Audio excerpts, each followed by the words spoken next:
gonna show you how to make one of these. It's a GoPro pole mount. Fits in a fishing rod holder in your kayak.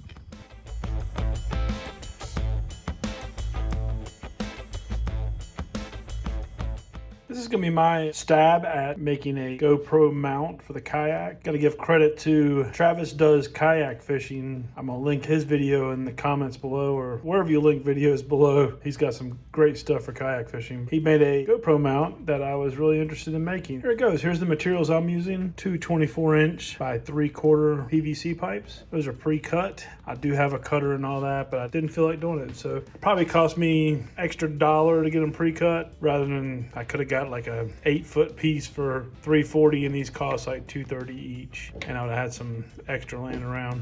This guy here is just an adapter.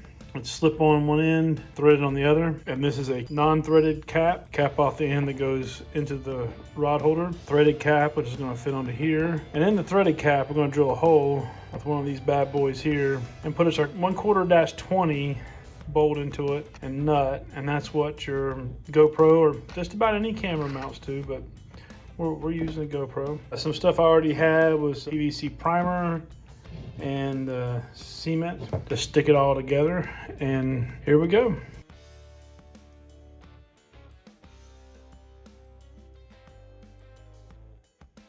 First thing I want to do is drill a hole in the middle of this where the GoPro mount's going to sit, and I've got 1/4-inch Pan Phillips machine bolts. I'm going to start off with a 15/16 drill bit, but I also brought my 1/4-inch. I don't want to go straight to a 1/4-inch and it be too big and get some wobble in there.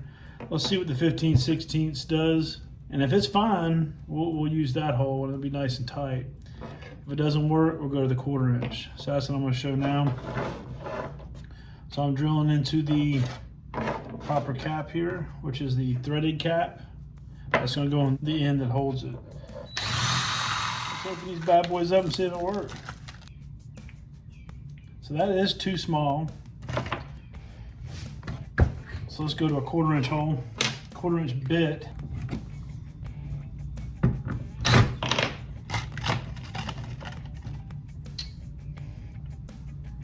I'll say it's going to fit. You definitely don't want any wobble there that's going to affect your video quality, right? Cap it off with a nut. Now I'm going to test to make sure that this guy works, right? Let's see what we got here.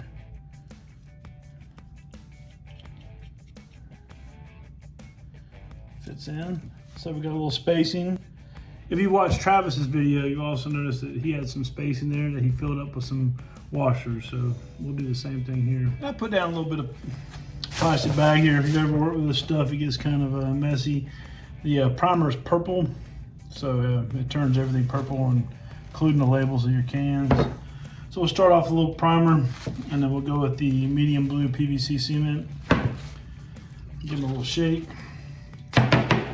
The primer is pretty fluid, so it's not much of a shake needed, but the cement, if you might want to give it a good shake or two.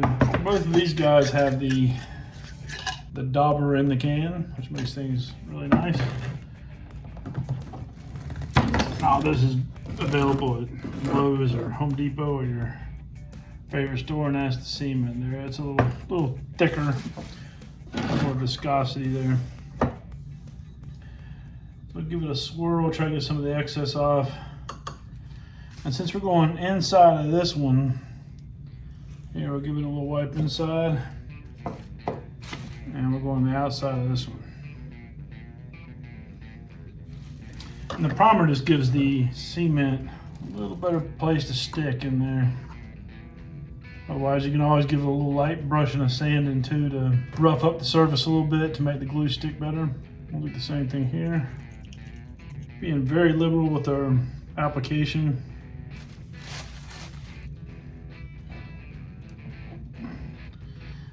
When I attach PVC pieces together with cement, I like to give it a little twist as I'm applying pressure. And you might get a little purple and blue color there. It just makes it prettier, right? I'm planning on spray painting this guy anyway. So step one, we attach the adapter, which is a 3/4 inch threaded to slip-on adapter onto one of our 24-inch pieces of 3/4 inch PVC. This is a 3/4 inch coupling, and this is what's going to attach the two pieces of PVC together. A little primer, once again. So we're going inside of the adapter. So we're going to prime and cement the inside of the adapter and the outside of the PVC, maybe a little in the end. Like I said, as I'm pushing that in, I like to give it a little twist. Now we're going to do the same thing to this end. The primer on the outside of the PVC pipe and the inside of the adapter. I always try to get some of that excess off because it always brings a little too much over.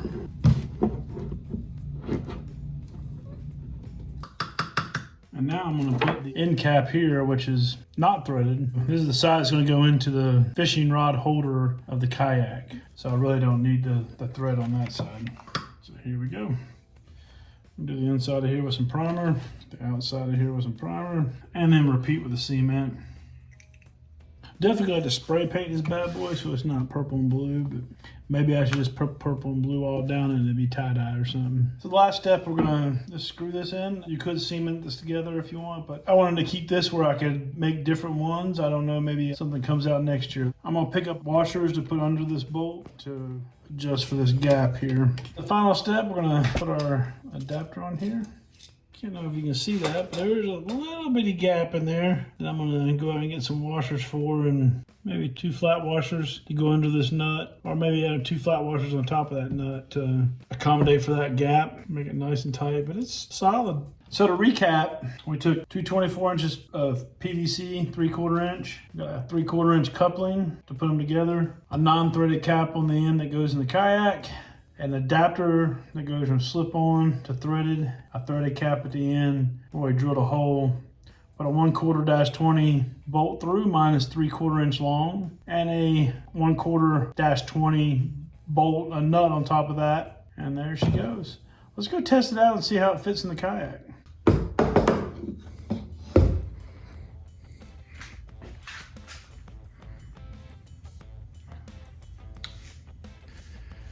Looks like there's a little wiggle room here. So what I'm gonna do is maybe take one of my fishing rod floats there and put it on the end and see if that helps any. Or maybe cut a piece of pool noodle out to make that nice and tight. So as you're paddling or pedaling, you don't have that wobble in there. So I've kind of wedged in one of the fishing rod floats there. It's a temporary fix or what, but it does take the wobble out a little bit. First, there's a good bit of wobble no matter what you do. I want to drill a hole. Gotta figure some way to put one of my tethers, maybe tether it to here, because you always plan for the worst case. Let's say you capsize, you don't want to lose your GoPro. Let's figure a way of tethering, maybe with a D-ring or something. I can attach a tether to here. So what I decided to do for the tethering solution is to drill a hole right in the middle here. I'm about 1.5 feet up. Make sure I got room for my fishing rod float I'm gonna use to wedge in there to keep it from wobbling. I'm gonna have that circle up, and then my tether can be put on there. Let's give that sucker a try.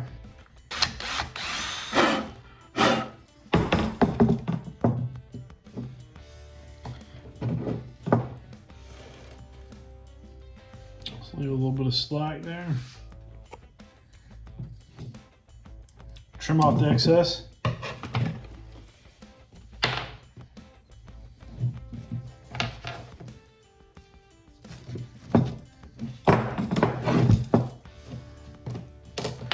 Now we can loop this guy through. In fact, I might just tighten that guy up and trim a little more excess off.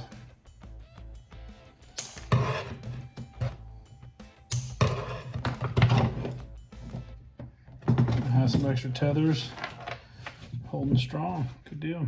Well, this is working out right nice. So I got my fishing rod float I've adapted into a spacer. Got the hole drilled to the center. I used a 15th, 16th inch drill bit for that, but I got a good size zip tie there.